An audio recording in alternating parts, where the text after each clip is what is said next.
Nakuba-ke uNazaretha ekuseni Nkosi yakithi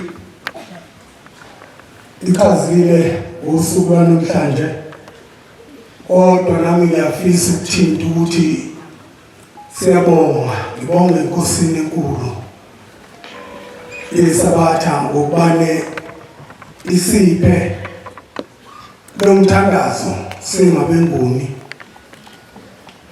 olukwasukela eminyakeni eminingi eyedlula, ngoba lo mgubho uNazaretha siwubiza ngomgubho noma ngomkhosi ekubeni kuwumthandazo oyisicelo enkosini yamakhosi ukubane ukhululwe okhokho nokhokho bazi bethu emaphutheni enza ukuthi uNkulunkulu abone ukuhlupheka kwabantu bakwaGumede noma bakwaQwabe, noma beyibonga zonke lezi ngena ngaphansi kwaQwabe, bese ebona uNkulunkulu ukuthi akakhe le ndlela yokuthandaza lapho bakhona nokusinika isabatha,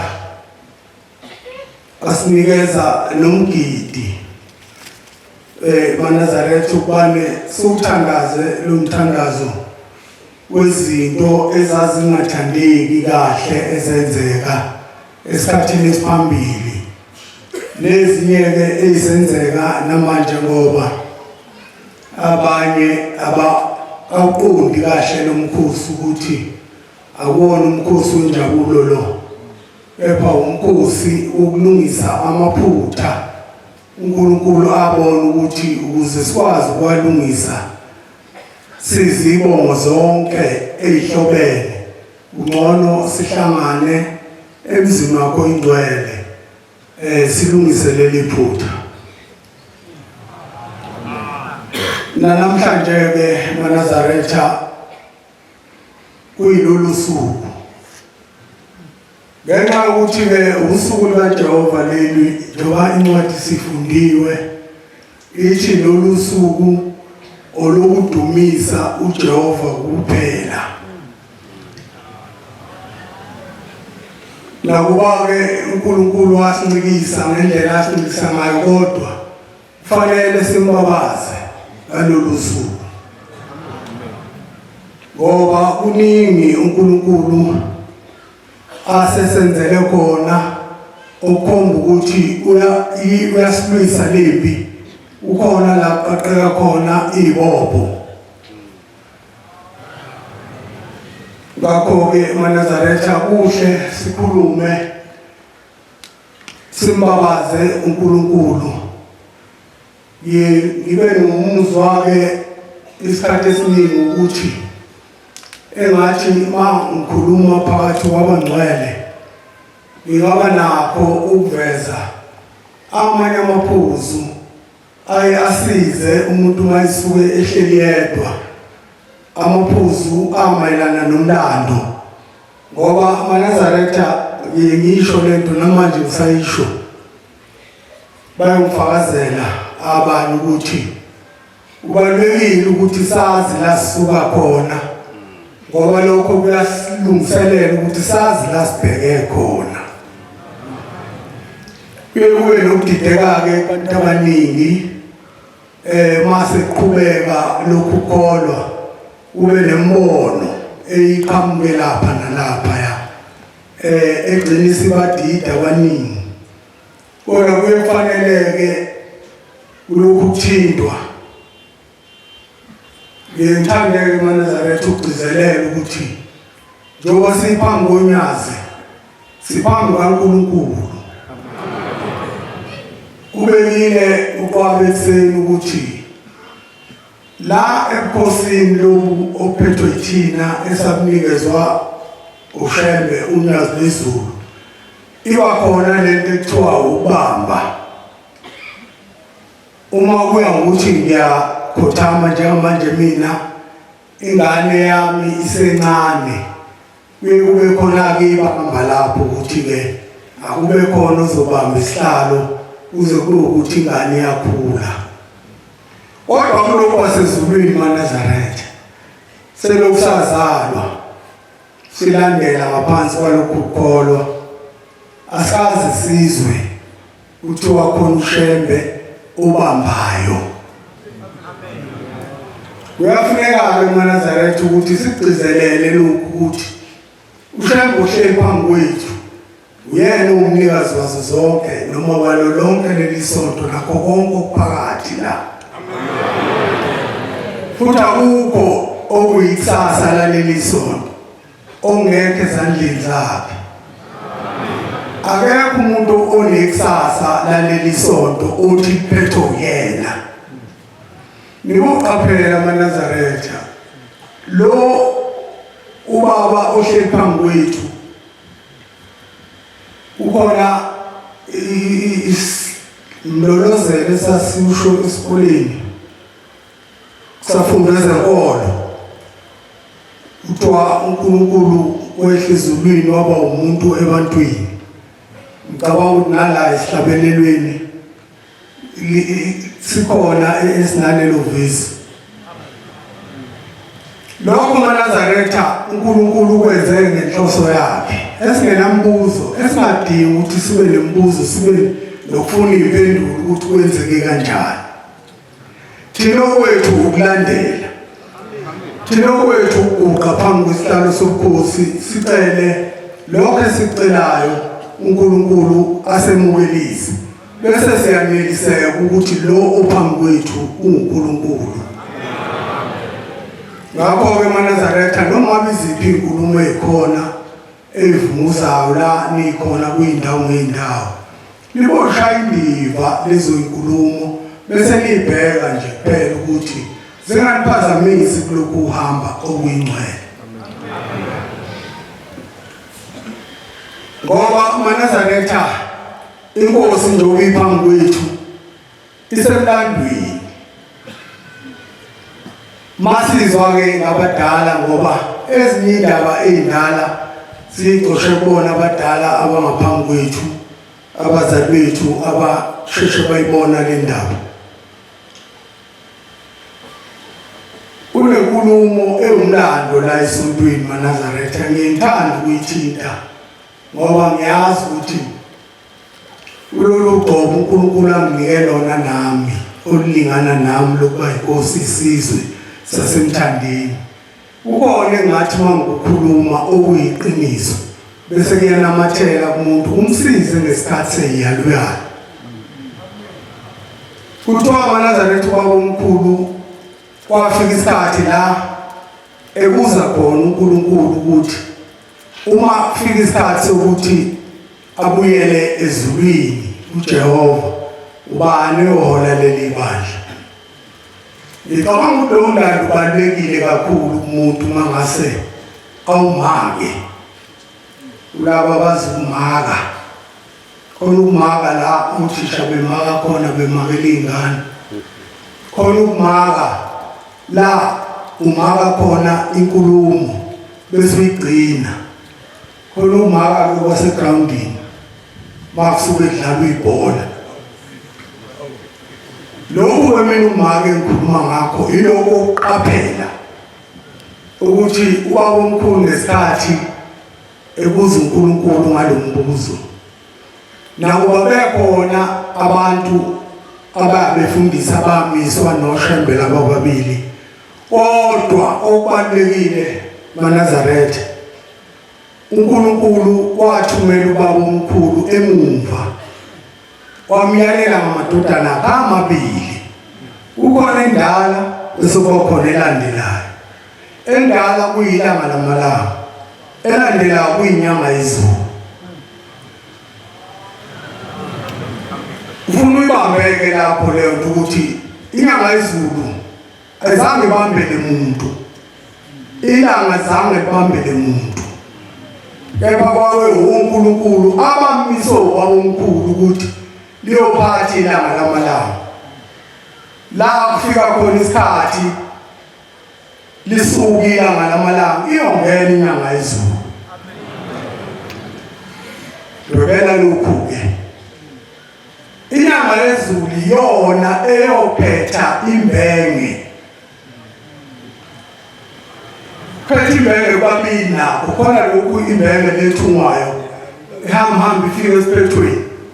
Bese bakhona isintu esithi ukuphetha imbenge futhi umuntu wokugcina ozoqhubeka nakho konke lokukholwa.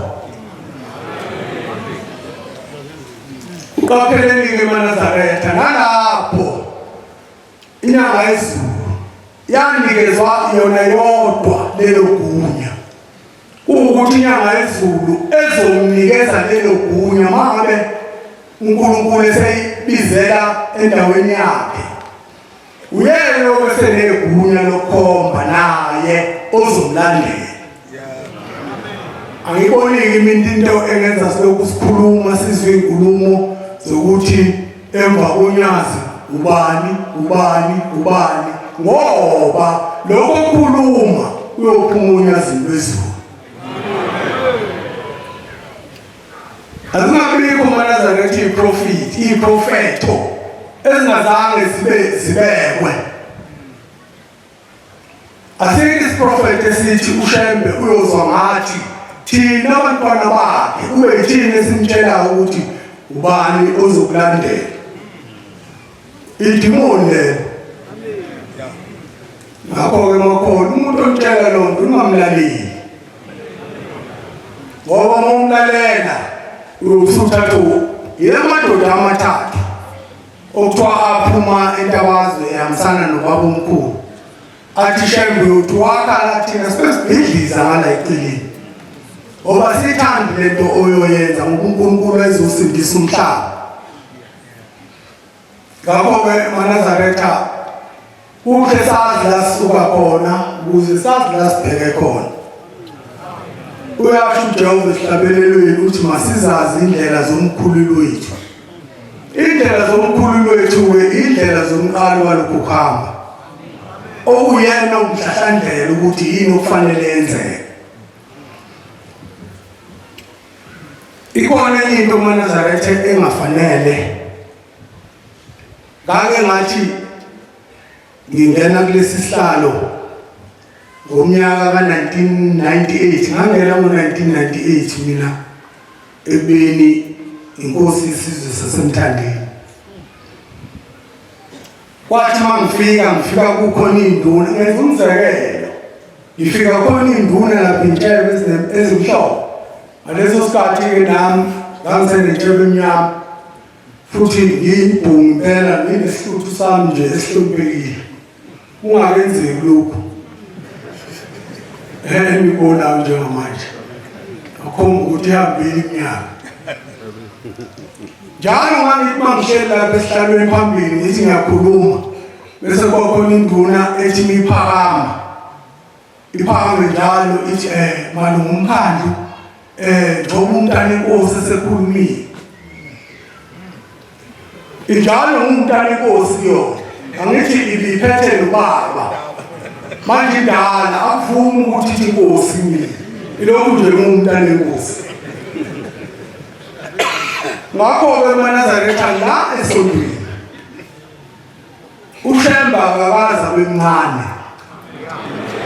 Futhi uShembe siyesusho njengoba zama ukuhlukanisa sithi ngesikhathi esewubhuti. Angithi sisho njalo. Bese bakhona lowo oselokhu eqhubekile ethi ubhuti. Engamemukeli njengoNkulunkulu osephambi kwethu. Akufuneki lokho eNazaretha. Ngithangeluleke nje ngithole ithuba elihle ngoba umuntu ubezwe nezinto ezingezinhle-ke sibadala-ke ekuzweni izinto ezingezinhle eNazaretha. Ngo1976 umuntu wayekhona noma wayesemncane umuntu ngoba ngaleso sikhathi ngangifunda u1 angazi ukuthi grade bani-ke njengamanje. Grade 3 ngangifunda ugrade 3 ngesikhathi umuzi osephakameni unyaka sekuhlukana ngoba ngangihlala khona ephakameni. Konke okwakwenzeka umuntu wayebuza ukubuka. ngakho-ke ezinye izinto sesizizwe ikhulunywa thina kodwa simile ephuzwini lokuthi ekugcineni maNazaretha ngelinye ilanga inyanga yezulu yake yathi singahamba nje sihambe sijika amakhona nawe siwajika kodwa likhona leli lodwa ngizojika ngedwa yathi ngojika ngedwa lokho sale sibona thina kwenzeka ngo-76 sakubona sibonile futhi nango-2011 mhlawumbe jika yedwa ithi bephaphalaza abantu bayewushola namanje ushola basahamba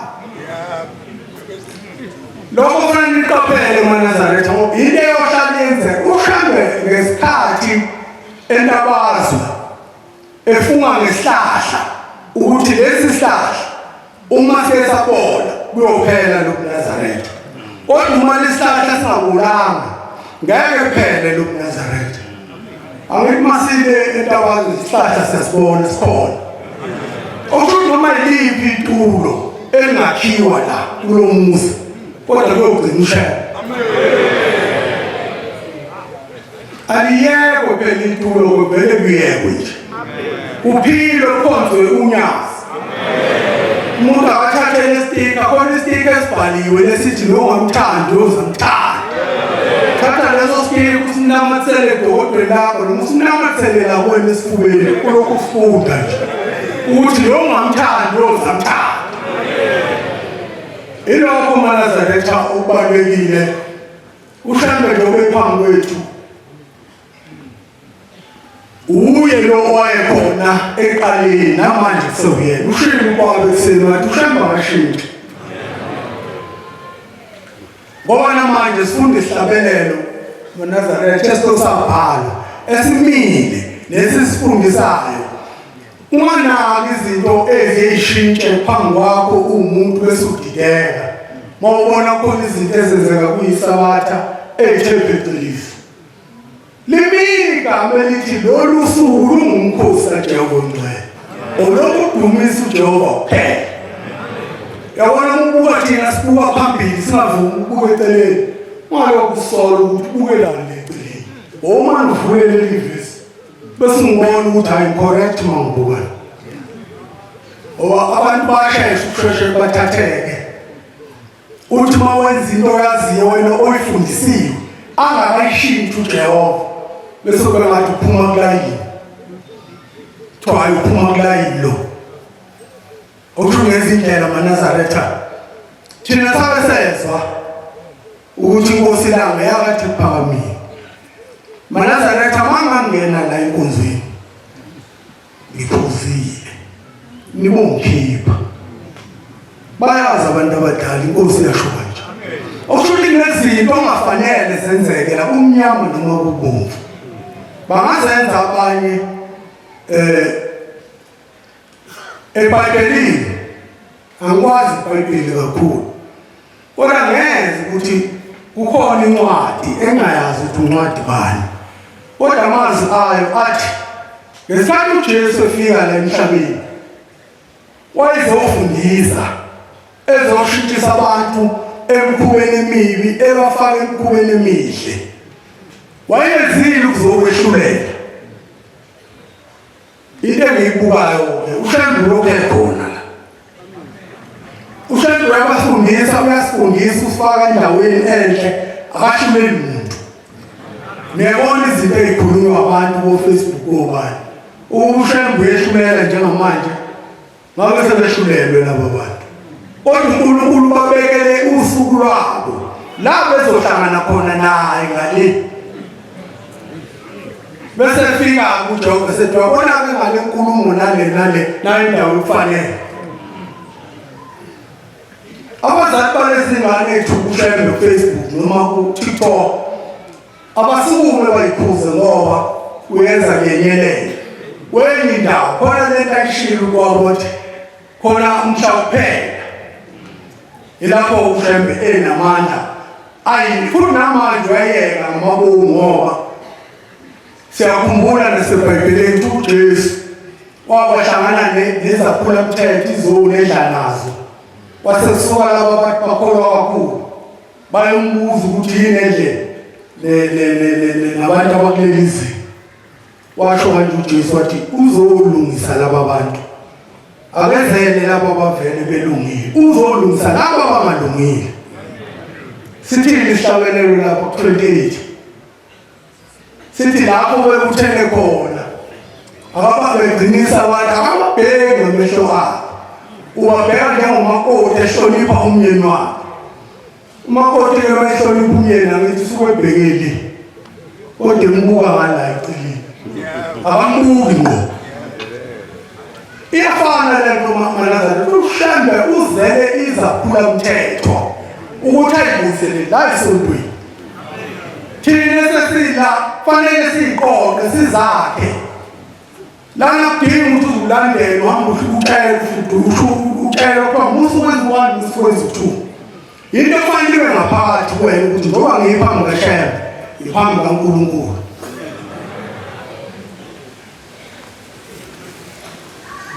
Banazaretha mawushembe emapha kithi embudi inkosi umqalwendlela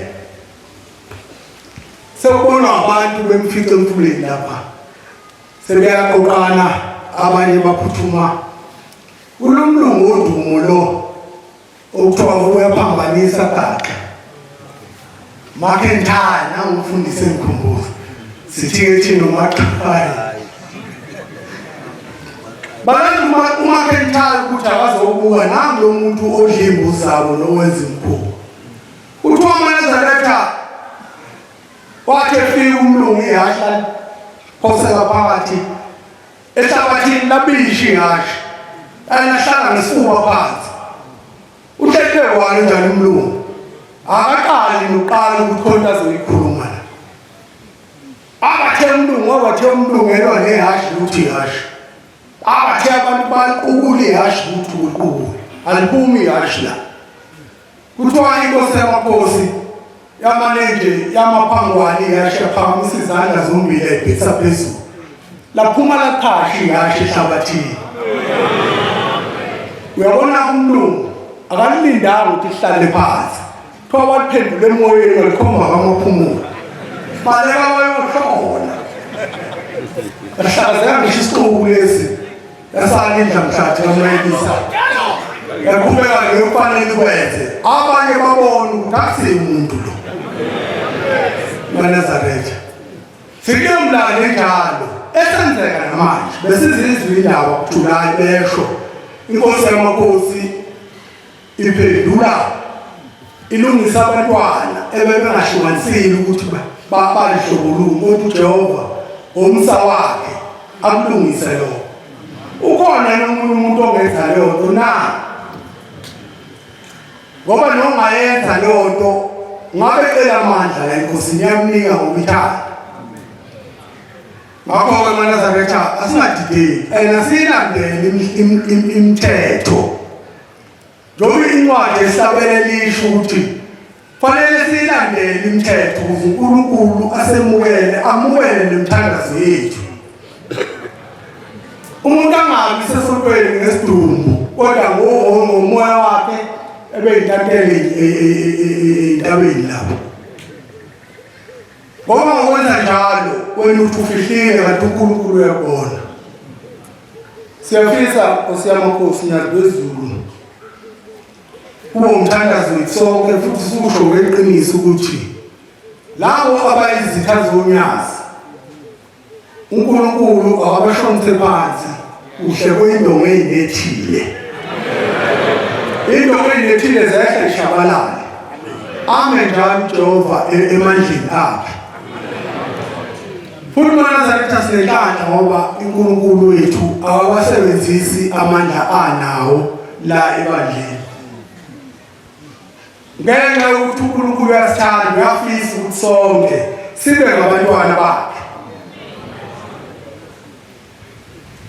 sokuthi-ke Manazaretha ngelinye ilanga inkosi yamaqadi kuyayithi fahla le ndaba kodwa sengithi ake ngiyithinte nami ngiyigcwaliseke manje igcwale ithi mfika mawubaba wami ungizalayo uZungulo olucije indawo zombili lulele sebekhupha yeyimini kuyisabatha ntambama engezile emzini wasePhakameni ubuka inkosi ilanga limbiza engathi liyambiza lithi akaphuthume ezekulona nebala kuthe ekuseni ubaba asho ukuthi cha leli phupho leli alingishathile engathi inkosi yangidinga ePhakameni ake ngiphuthume ePhakameni ngiyose ukuthi ngabe inkosi iyangidinga noma ingidingi na bese thatha imoto baba wahamba ngeLand Rover ngale minyaka edonsa ngamasonto awu4 mayifike ePhakameni useya ngaphakathi ke njengokujwayelekile eManazaretha babethi mabefika obaba ePhakameni bese beyinkosini beyozithula ukuthi abe khona okuzothi noma sebehamba bayozithula ukuthi sebehamba umkhubo owenziwa amakhosi ngaleso sikhathi awukwazi uvalwa kungenxa yokuningi abantu mhlawumbe ukugcina amakhosi esephuma ngale ngoba engathandi ukufaka ingcindezi enkosini yamakhosi kodwa lo mthetho siyawazi awu ithi inkosi ilanga mibona ubaba ithi hawu nkosi yaMaqwabe ngathi uyazi ukuthi kade ngicabanga usuku bonke ufika nje ngiyacabanga ukuthi kufanele ngobhabhadisa inkosi yaMaqadi manje kudingeka imoto engamasonto adonsa wonke ngoba kunodaka ngapha eMaqadini awu ubaba wathuka wathi maloda ukuthi uNkulunkulu bekhuluma nami ngempela ephusheni nangu ngifika ubaba ungilindile nebala ubaba athatha inkosi ilanga lamalanga khushukwe uziwe eMaqadini edrivele baba nenhlanhla ubaba ngaleso sikhathi driver ushaya ngabe ngeke imoto ngiyibambe siyehluthu ngoba ngazi ngobukela ubaba kulolu hlangothi ngoba ngibheke phambili yafika inkosi yaMaqadi yabhabhadiswa eManazaretha la kushemba asesho khona amazwi athi uyitholile inkosana yobuNazaretha lokho kwesibona ngezenzo akudingi ukuthi size sifune ukutshela siyibonela ukuthi inkosi yaMaqadi imiphi kulokhu khona kwenzeka kanjalo ke eManazaretha uNkulunkulu eyibonakalisa njalo kubaba ngoba ubaba wami ngesikhathi engena kulokholo wayengena ngaphansi kwezimo eManazaretha zokuphikiseka yabona ke uma uphikiswa kodwa abantu bengaphikisi baphumela obala ngenxa yokuthi lento abaphikisa yona ingeyakho kodwa bafisa ngathi ungangayithatha wathi mangabe bemthatha sebekholwa eManazaretha ethakeze ngaphansi kaShembe wayeseba nenkulumo ethi ngizoya kokholwa ePhakameni kodwa ngiyafisa ukuthi uShembe abe nendlela ayibonakalisa ngayo kumina ukuthi ngeke elawulwe laba bantu futhi kazi ukuthi uShembe angezwa ngalaba bantu ngoba eManazaretha niyayenza lento yokusuka niye enkosini nifike nihlale ngomuntu nize nifike la ngithanda khona yayenziwa nesiqalile siyazi ukuthi ngelinye ilanga enye insizwa yaya khona enkosini ilanga yayohlala ngenye insizwa hlala ngesono salensizwa ngebhadi layo ilanga labiza lensizwa uhlelwe ngayo yafika ibuza yathi insizwa baba bengazi ukuthi nami leli qala ngizodalula kanjani kodwa sengiyabonga ngoba uSibani bani uselivezile enkosini yamakhosi sekubaba ukuthi baba uthatha siphi isinyathelo uShembe waqosha lo obezoshela wathi wathatha imthwalo uphume ngesabo ngoba ukhuluma izono zabantu uyikhulume zakho nalapho-ke eManazaretha ngibaba wenalolu valo engakamazi uShembe wakhumbeka uShembe ekhombisa ubaba wagxila kulokholo wabona ukuthi lo uNkulunkulu lo uze emakhosini ngempela akayisho lento ukuthi abantu bathi uyalalela nje ngendlebe kodwa bese cha nakho ngizokwenza Banazaretha angifuni ukuthatha isikhathi eside ngoba uNkulunkulu naneminye imisebenzi yakhe ayenzayo. Kodwa ngeke ngishilo uManazaretha ukuthi ngonyaka ka-2014 nami ngeke ngangena kwenkulu inkinga lezi. Ngathi ngihleli izinto zasekhaya ngilungisa lokho nalokho njengomnumzane phela. Ngaze ngangena ey'kweletini. Esinye salesi sikweletu sasivumelene nophathina wami ukuthi uzoqhubeka sikhokhele. Ngebhadi waphambana iy'nkomishi konakala yonke into sasala kumele iy'kweletu zey'moto ey'mbili. Owathi mangabe kudidapha ihambe yonke imali ubanjwe luyeka la ekhaya ukuthi konje kuzothathwani ihlanganise nani. Angichitha ngasikhathi-ke eManazaretha. Lwathi umnyazi sisuka entokozweni luya ngapha eGBC lwadlula eStenga egrawundini lapha lesikole okuthiwa itshela inkosi. Hayi ngayijuma ngaye enkosini ngafike ngasibika lolu daba. Baba nasi isikweletu siqhamuke kanje uma nje angazi ukuthathani ihlanganise nani. Wangibuka nje wasezulwini wayesethi inkosi ikubusisa. Mina-ke ngizongazile makuthiwa inkosi ikubusisa. Ey'meni eziqayi kanjalo kusuka kukhona okuzokwenzeka. Ngiyakholwa uManazaretha ukuthi kusukela ngaleso sikhathi kuya le kwakulokhu kufika iy'nkontraka nje kaqwabi. Zithi bayifika bese kuthiwa kunenkosi la. Bese yisondela iy'nkontraka ifike zithi siyaqhawula enkosini. Hawu uNkulunkulu wami. Nansi imali ifika ekubeni imali ihambile ey'kweletini. Ngiyakholwa uManazaretha kwenzeka lokho inyanga ilandelana nenye. Okuthe ngasekupheleni konyaka ndivele semnyaka wavela ovelayo wathi inkosi yethu ngeke ikwelete kanje. Soze ikwelete wayikhokhela imoto ey'mbili cash. Saphela isikweletu. Ngihamba ngeFortuna nje ne-IX i-paid up. Ngayo uNkulunkulu phambi kwethu. Angeke uManazaretha asingaphazamisani bandla. Mawubona wena ukuthi ukhathele hamba ekhaya. Thina ubona sihlele ekhaya siyosimile sithi shembe nyazi lezulu uNkulunkulu sikhona emakhaya. Ngoba ngekantolo esivele kuzona. Singena kade kungena indoda la yafika yashanela ekuseni ngovivi yashanela indoda ekhona umuntu oklinayo. Yagxila kakhulu kulesihlalo endlini kusona. Kanti uklina uthulu uyabuka. Le ndoda eklina isihlalo senkosi kanje engabe kwenze njani.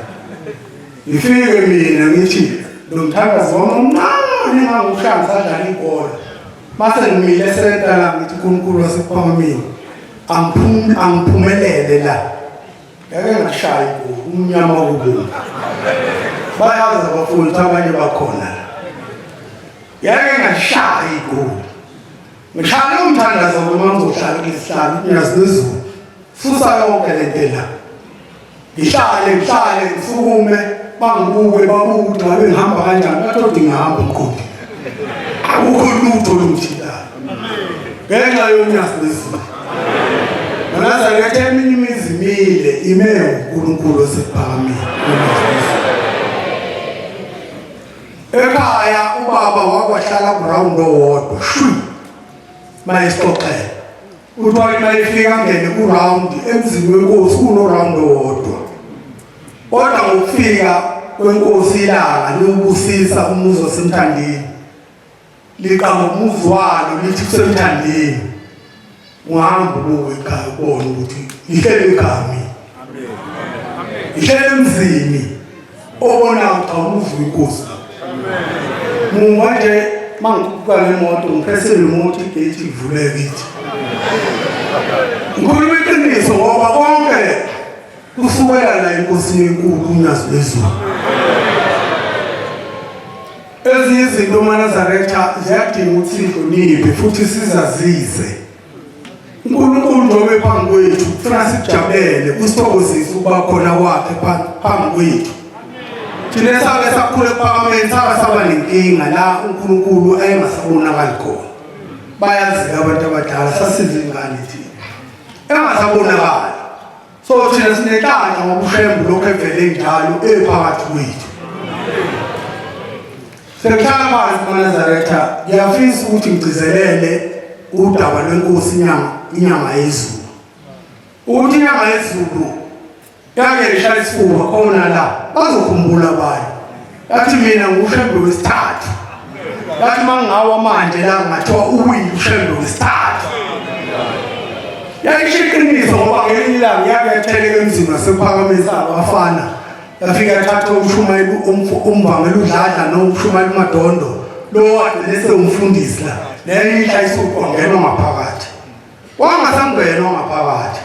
Wasahlukene ongala engala. La madoda engadlali indima yokuqolela make akuthola. Ayishaya inabisi. Kodwa sangena nenkosi inyanga izokusinikela eduze kwayo. Sehla ukushona phansi endlini yesonto bayazi amaNazaretha. Angiyazi inkosi yayonzani lapha yathatha lokhu yayokuthatha. Saphuma futhi bangababikho ngisho othi khwasha. Kodwa ukukhombisa ukuba bekhona laba bantu.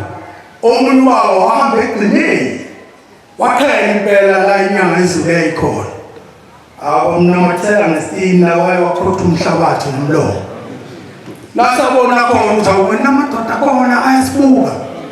Kodwa wasasamba nenkosi yesithathu. Ushembe wesithathu.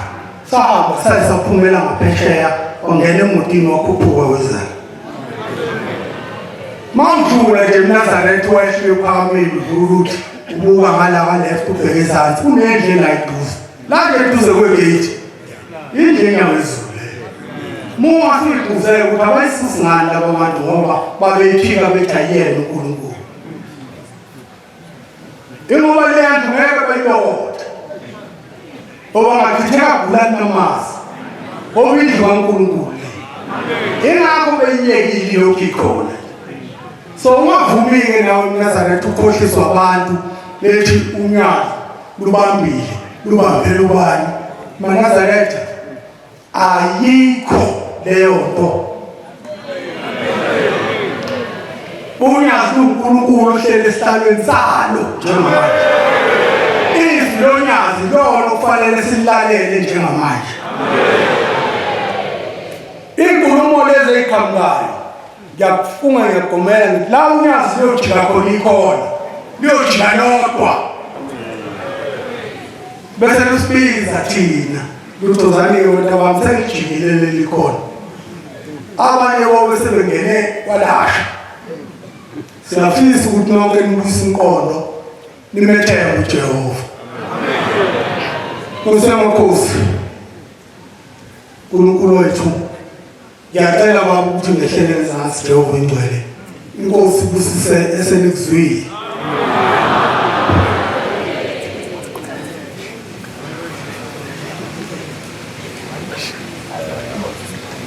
Okay, well.